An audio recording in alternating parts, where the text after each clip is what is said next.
Ako sa máte? Nuda, musíme strážiť.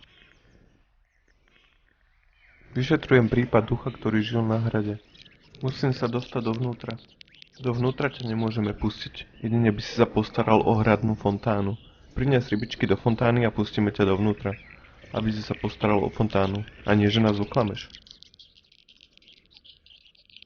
OK, uvidím, čo sa dá robiť.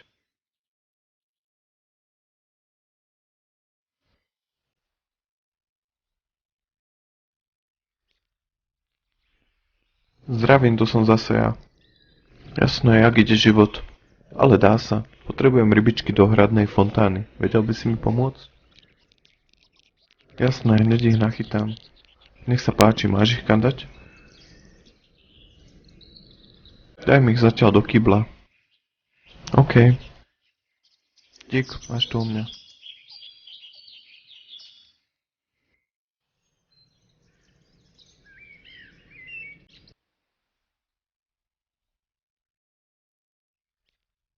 Tak priniesol som tie rybičky do fontány. Ukáž? Dobre, môžeš ísť dovnútra.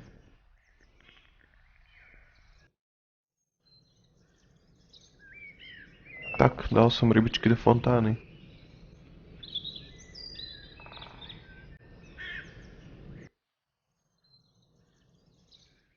Našiel som v studni červený kameň.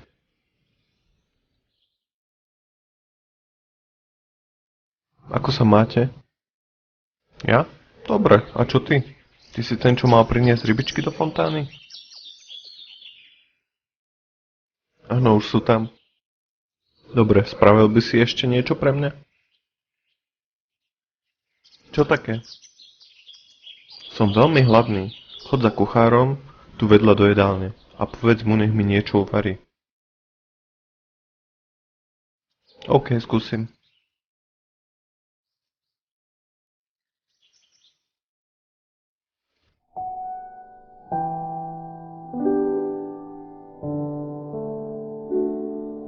Zdravím, vy ste kuchár?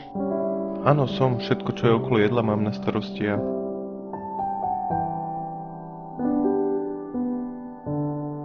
Pripravujete večeru? Nie, nie je z čoho. Meškajú nám zásoby jedla. Viete, vonko je hladný strážca, ktorý by sa rád najedol. Tak to má smolu. Keby som vám nejaké jedlo zohnal, pripravili by ste mu ho? Ale áno, prečo nie? Je to moja práca. Bude treba nejaké mäso a žemlu. OK, dobre.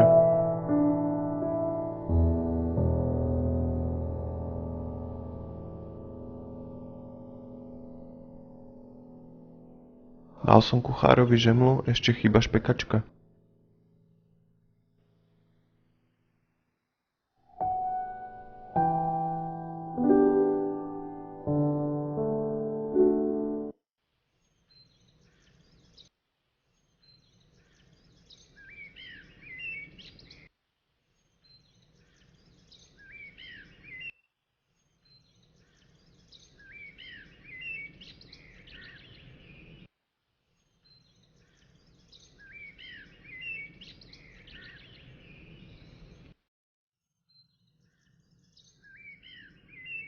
Tak priniesol som ten chleba.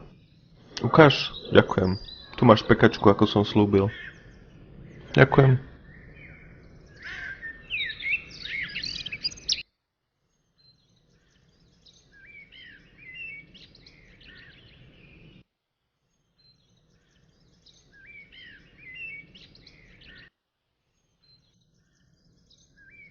Nemám s ním o čom hovoriť.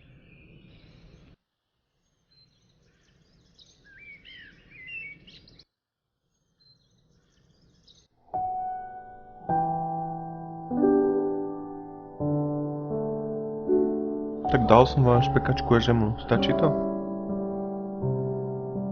Ale áno, jasné. Idem ho hneď zavolať. Díky.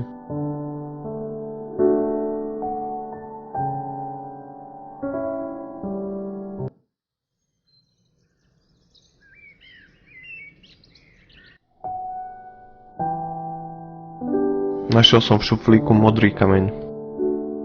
Tak, je tu napísané. Bránu otvoríš 2 kameňmi, ktoré nájdeš na hrade. Musí sa dostať na starý cintorín a zapáliť na Andrejinom hrobe sviečky v tvare krížu. Tam odhalíš tajomstvo, o ktorom tak pátraš. No ešte zistiť, ako sa dostať na ten cintorín.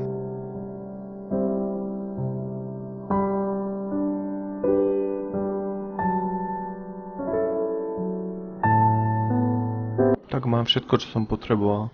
Môžem sa vrátiť do mesta. Už sa pomaly stmieva.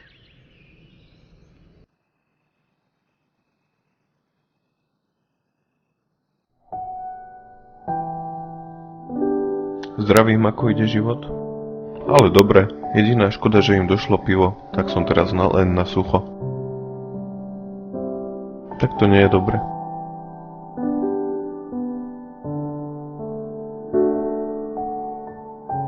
Cesta tam je z nejakého dôvodu uzavretá. Normálne sa tam nedá dostať, ibaže... Ale to je blbosť, aj tak by si mi neveril. Skúste. Nemôžem. Musím užiť. Mám tu jedno pivo, dal by ste si? Jasné, daj sem, mám veľký smet. Tak to je výborné. Sa mi nejak pletie už hlava z neho. Viete mi poradiť, ako sa dostanem na cintorín? Ale hej, viem. Ale tam sa len tak nedostaneš. Je to tajomstvo mojich predkov o tajnej bráne, ktorú treba otvoriť a potom sa tam dostaneš. Ako ju nájdem a otvorím? Tieto informácie ti nemôžem dať. Sú u mňa v trezore, doma schované. No ale to som ti nemal hovoriť, to je tajné. Škoda, prepočul som ešte vaše meno. Ani som ti ho nehovoril, Matiáš. Maj sa teda, Matiáš.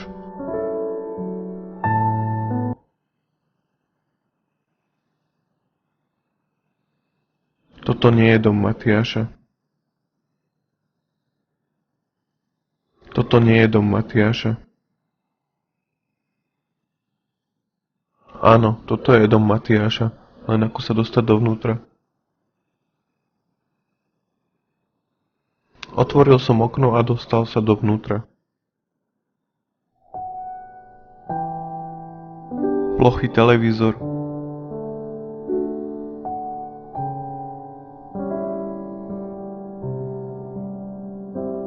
Našiel som malý papierik. Vyzerá, že je to kód. Dal som preč obraz, našiel som trezor. Je tu nejaký pergament a na ňom napísané: ak sa chceš dostať na cintorín tajnou chodbou, musíš sa dostať do parku. A tam je fontána, ktorá slúži ako tajná brána. Bránu otvoríš, ak hodíš červený a modrý kameň do fontány na presne vyznačené miesta. Super, teda fontána v parku je tá brána na cintorín.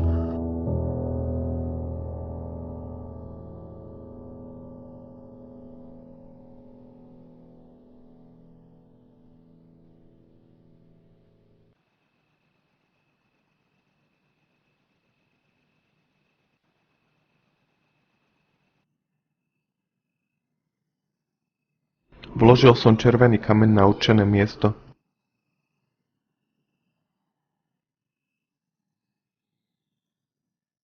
Vložil som modrý kameň na určené miesto.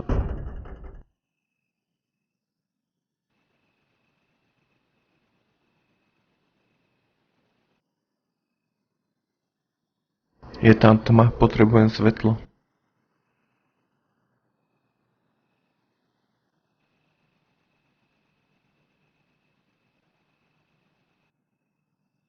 Zobral som zápalky. Zobral som sviečky.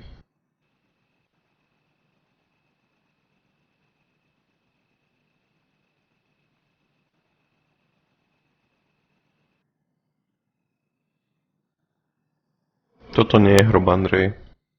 Toto nie je hrob, Andrej. Toto nie je hrob, Andrej. Toto je hrob, Andrej.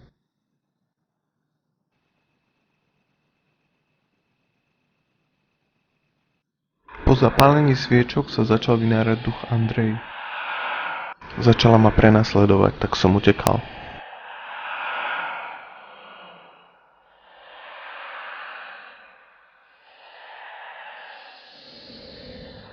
Až nakoniec